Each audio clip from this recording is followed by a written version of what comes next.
Hello दोस्तों, STF के digital platform पे आपका स्वागत है। बीएसटीसी 2024 के अपवर्ड मूवमेंट है वो स्टार्ट हो चुका है। साथ ही में आपकी सेकंड लिस्ट है वो कब तक आने वाली है वो भी आपको जानकारी इसी वीडियो में मिल जाएगी। सेकंड लिस्ट है वो किस तारीख को आपकी ऑफिशियल साइट के ऊपर लाइव है वो कर दी जाएगी।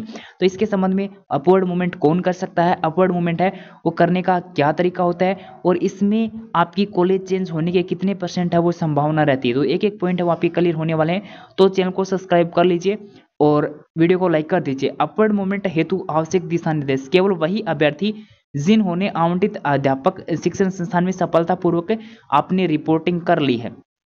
पहली बात तो ये कि जिन स्टूडेंट को अभी जो आपकी लिस्ट आई है उस लिस्ट के अंदर कॉलेज अलॉटमेंट हो चुका है और उन्होंने जो आपकी 13,500 रुपये जमा करवा के और कॉलेज के अंदर सफलतापूर्वक रिपोर्टिंग कर ली है, उनका एडमिशन सक्सेसफुल हो चुका है, वे स्टूडेंट अपवर्ड मूवमेंट लगाने के लिए एलिजिबल हैं। साथ में उनको जो कॉलेज उन्होंने भरी, मान लो उन्होंने 1 से लेकर 100 तक कॉलेज भरी, अगर उनको पहले नंबर की किसी स्टूडेंट को कॉलेज मिल गई है और वो ये सोचते हैं कि अपवर्ड मूवमेंट लगा के और मैं कोई मनपसंद कॉलेज ले सकूँ है नहीं ले सकूँ, तो को नहीं ले सको। जिन स्टूडेंट को फर्स्ट कॉलेज मिल गई है, यानी जो आपने कॉलेज भरी लिस्ट में उसके अनुसार आपको पहले कॉलेज मिल गई है, तो आप अपवर्ड मूवमेंट के लिए एलिजिबल नहीं हो। सेकंड या फिर उसके बाद आपकी कोई भी कॉलेज मिली तो आप अपवर्ड मूवमेंट के लिए एलिजिबल हो, अपवर्ड मूवमेंट कर सकते हो। लेकिन कंडीशन ये कि आपका सफलतापूर्वक रिपोर्टिंग की हुई होनी चाहिए कॉलेज के अंदर।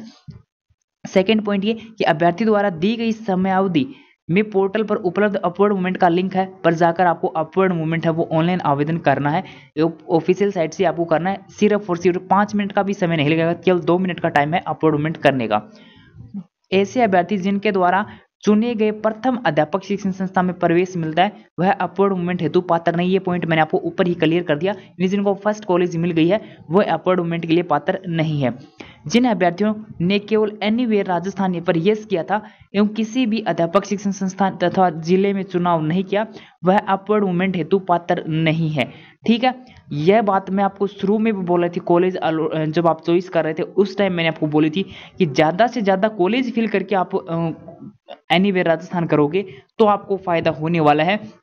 और आप क्या करोगे कि सीधा ही एनीवेयर राजस्थान कर दोगे। कोई आपके ई मित्र वाला भी अपनी जो सुविधा के लिए क्या कर देता है कि ऑल राजस्थान कर देता है, सीधा ही क्या सीधा। वो पहले कॉलेज चॉइस नहीं करता क्योंकि वो सोचता है कि कॉलेज ढूंढने में समय लगेगा या फिर और कारण रहा हो, और इसलिए वो अपनी सुविधा के लिए एनीवेयर राजस्थान है वो सीधा कर देता है। तो इसलिए वो स्टूडेंट अब अपवर्ड मूवमेंट करने के लिए एलिजिबल नहीं होंगे जिन्होंने क्या किया, केवल एनीवेयर राजस्थान पे यस किया था और कोई भी शिक्षण संस्थान नहीं भरी थी, किसी भी अध्यापक शिक्षण संस्थान का या फिर जिले का चुनाव नहीं किया, तो वे अपवर्ड मूवमेंट हेतु पात्र नहीं। अगर आपने कॉलेज भर के एनीवेयर राजस्थान किया है तो आप अपवर्ड मूवमेंट करने के लिए पात्र हो। अपवर्ड मूवमेंट हेतु अभ्यर्थियों के द्वारा काउंसलिंग के समय चुने गए अध्यापक शिक्षण संस्थान अथवा चुने गए जिले के अध्यापक शिक्षण संस्थान में विचार किया जाएगा, एनीवेयर राजस्थान पर विचार नहीं किया जाएगा। एक बार फिर से आपको ये पॉइंट समझाने की कोशिश करता हूँ। अपवर्ड मूवमेंट हेतु अभ्यर्थियों द्वारा काउंसलिंग के समय चुने गए अध्यापक शिक्षण संस्थान यानी कॉलेज जो आपने चुनी थी अथवा फिर चुने गए अपने जिले, कितने डिस्ट्रिक्ट आपने चुने थे, के अध्यापक शिक्षण संस्थानों पर ही विचार किया जाएगा, एनीवेयर राजस्थान के ऊपर विचार नहीं किया जाएगा। ठीक है, यानी जो आपने कॉलेज काउंसलिंग के टाइम अपनी कॉलेज भरी और जो आपने ज़िले सेलेक्ट किए अपवर्ड मूवमेंट में उन्हीं को देखा जाएगा, एनीवेयर राजस्थान को नहीं देखा जाएगा। अपवर्ड मूवमेंट के उपरांत आवंटित अध्यापक शिक्षण संस्थान यानी जो अपवर्ड मूवमेंट के बाद में जो अपना कॉलेज अलॉटमेंट होगा उसके अंदर आपको व्यक्ति से अपने डॉक्यूमेंट्स के साथ रिपोर्टिंग करनी अनिवार्य है। व्यक्ति से रिपोर्टिंग नहीं करने की स्थिति में अभ्यर्थी का प्रवेश है वो निरस्त कर दिया जाएगा। अतः अभ्यर्थी नवीन आवंटित शिक्षण संस्थान में व्यक्ति से रिपोर्टिंग है वो आपको करनी होगी। ये मतलब ये है कि मान लो अपवर्ड मूवमेंट का जिस दिन भी आपका रिजल्ट आएगा ना उस दिन के बाद आपको समय दिया जाएगा कि इस तारीख तक आप क्या कर सकते हो, कॉलेज के अंदर रिपोर्टिंग कर सकते हो। और उसी समय अंतराल आपको कॉलेज के अंदर जो नई कॉलेज आपको आवंटित हुई है उसके अंदर अपने डॉक्यूमेंट्स के साथ आपको कॉलेज में जाके और आपको रिपोर्टिंग करनी। फिर से आपकी फ़ीस जो है 13,500 रुपये वो नहीं लगेगी। ठीक है, तो केवल डॉक्यूमेंट्स आपको लेके जाने, नई कॉलेज के अंदर आपको रिपोर्टिंग करनी है और जो पुरानी वाली कॉलेज है उससे आपका एडमिशन निरस्त हो जाएगा। अगर आप ये सोचते हो कि नई कॉलेज जो मिली है वो मैं नहीं लेना चाहता अपवर्ड मूवमेंट के बाद, मुझे तो पहले वाली चाहिए, तो नहीं मिलेगी पहले वाली। ठीक है, और कोई डाउट हो तो आप कमेंट कर सकते हो, मैं साथ में आपको एक डाउट है वो क्लियर भी कर रहा हूँ। अपवर्ड मूवमेंट के उपरांत नए अध्यापक शिक्षण संस्थान में आवंटित नहीं होने की स्थिति में पूर्व में आवंटित अध्यापक शिक्षण संस्थान अभ्यर्थी स्वयं ही उपस्थित रिपोर्ट की थी वह अध्यापक शिक्षण संस्थान आवंटित रहेगी। यानी को मतलब ये हो कि जो आपने अपवर्ड मूवमेंट थे लगाए हो, मान लो अपवर्ड मूवमेंट के लिए थाने यस कर दियो, बी के बाद में थाने कोई भी कॉलेज अलॉटमेंट को नहीं होती, तार जो पहला वाली कॉलेज है वह थारी ये था रहेगी, उमें थारो एडमिशन रहोगो, या ना सोचो कि अपवर्ड मूवमेंट लगा दियो तो मेरा एडमिशन कैंसिल जाओ, उमें तो थारो एडमिशन रहेगा ही रहेगा। अगर थाने नई कॉलेज आवंटित नहीं होगी तो, अगर नई कॉलेज आवंटित होगी तो थाने नई में एडमिशन है वो ट्रांसफर कर दिया जाओगे।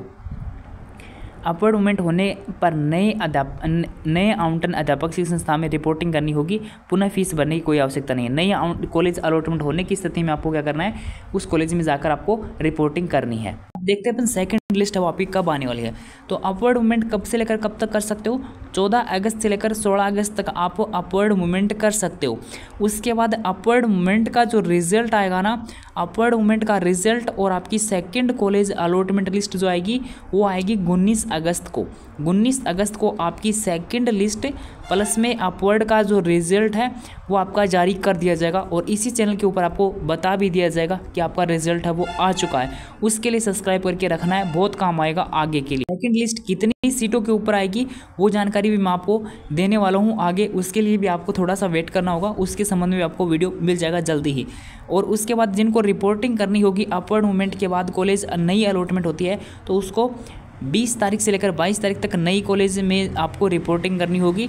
बाकी जिनको कॉलेज अलॉटमेंट होगी फर्स्ट टाइम में सेकंड लिस्ट में, उसको कब से लेकर कब तक फीस जमा करवानी है उसके संबंध में भी आपको आगे आगे अपडेट कर दिया जाएगा। 19 तारीख तक आप वेट कीजिए, 19 तारीख को आपकी सेकंड लिस्ट प्लस में अपवर्ड मूवमेंट का रिजल्ट है वो आ जाएगा।